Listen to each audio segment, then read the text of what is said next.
L'ouverture d'un cours du collège à Bruges ou en Anatoline, c'est toujours un événement. C'est toujours un jour de joie.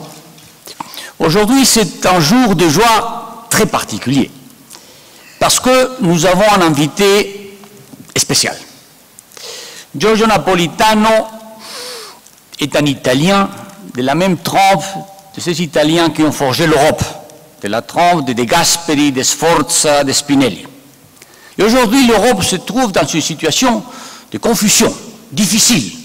Nous assistons chaque jour à des sommets qui sont des sommets importants pour l'Europe, cruciaux pour l'Europe.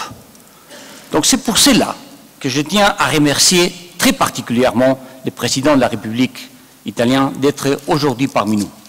Dans un jour crucial pour l'Europe, nous avons besoin d'une guide qui soit capable de mélanger la vision et l'ambition. Je crois, en toute confidence, maintenant que personne nous écoute, que la personne qui peut mieux guider les Européens aujourd'hui s'appelle Giorgio Napolitano, et il est aujourd'hui parmi nous. Merci d'être venu, c'est un honneur, c'est un privilège, Monsieur le Président.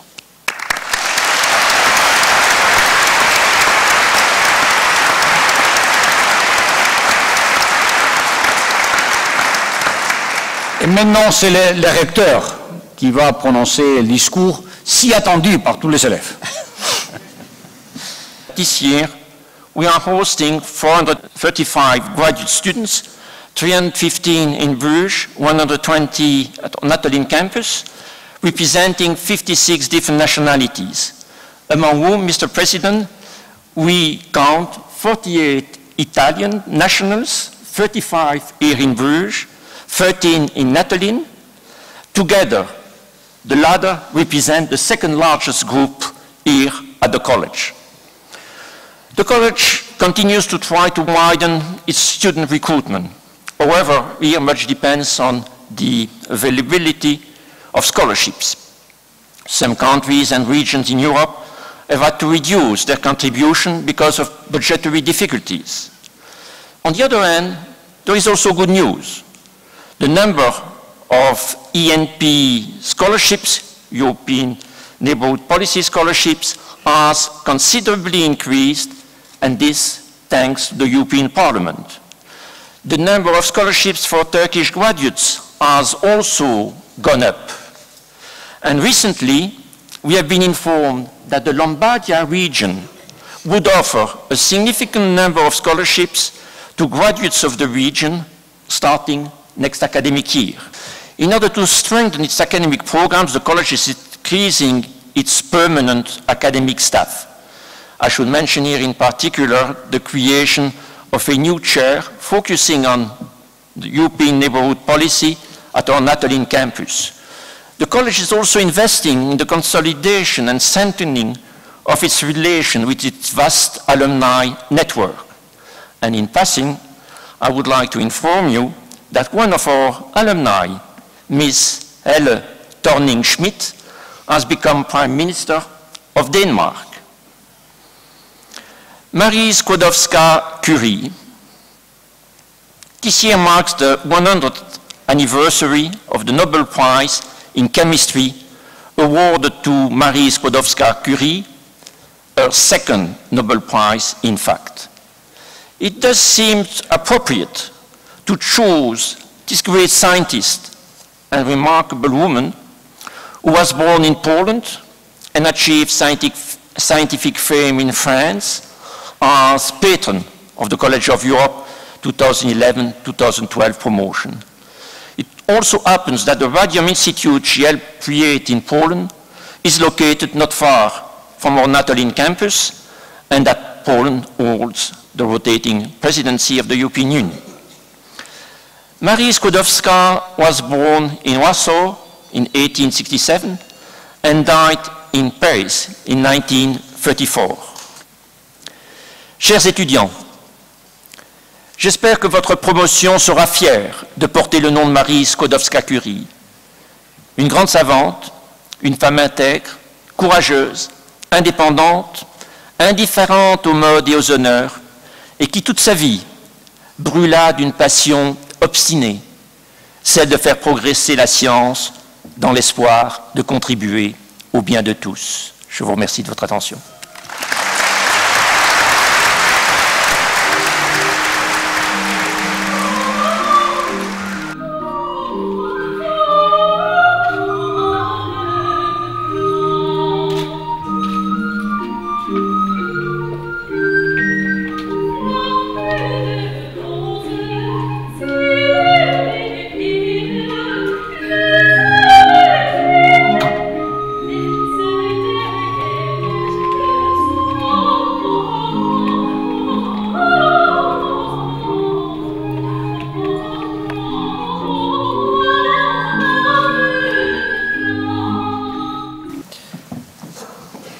Signor Presidente de la República de Italia, the floor is yours.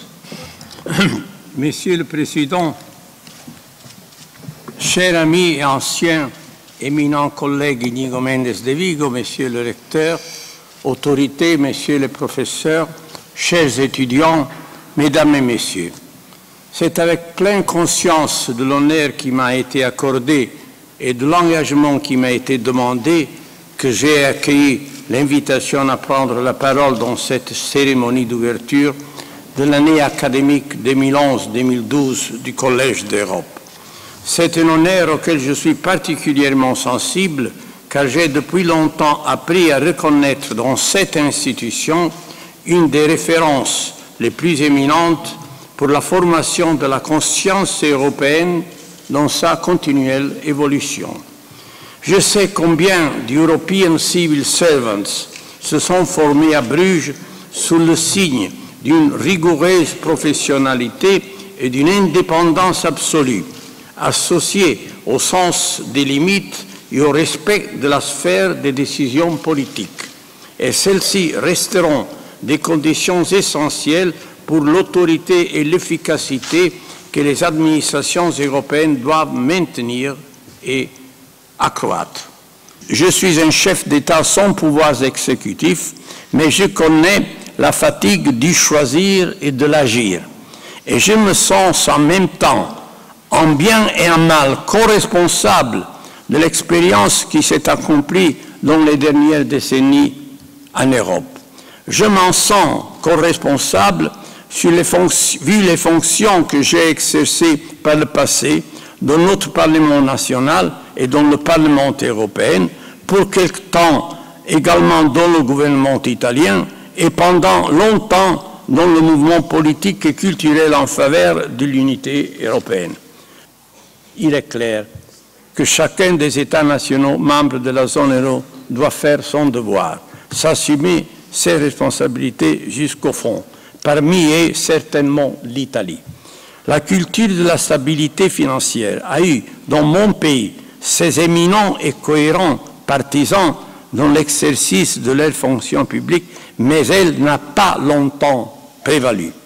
Eh bien, nous ne pouvons plus maintenant tergiverser devant l'impératif catégorique d'un effort consistant et constant pour abattre notre dette publique, ni rester indécis face aux réformes structurelles à adopter pour qu'une nouvelle et plus intense croissance économique et sociale devienne possible.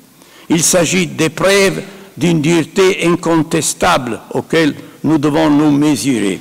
Et nous avons commencé ces derniers mois à le faire, mais nous devons faire encore beaucoup sans délai. Et aucune force politique italienne ne peut continuer à gouverner ou poser sa candidature à gouverner sans se montrer consciente des décisions, même impopulaires, qu'il faut prendre maintenant dans l'intérêt national et dans l'intérêt européen. Aucun pays européen, même le plus grand et le plus efficient, peut se sauver tout seul et exercer un rôle significatif avec ses seules forces. Aucun argument consistant n'a été avancé pour mettre en question la validité du choix de l'euro et son irréversibilité.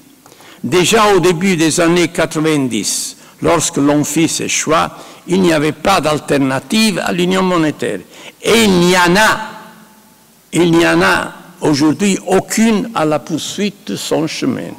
A lady prime minister came to this house and made, I must say, also a powerful speech. Since then, there are some talks about the spirit of Bruges, the Bruges spirit. I hope that today, with your speech, caro Presidente, we'll change that mood. From now on, the Bruges spirit will be a very pro-European one. Thank you very much for doing this.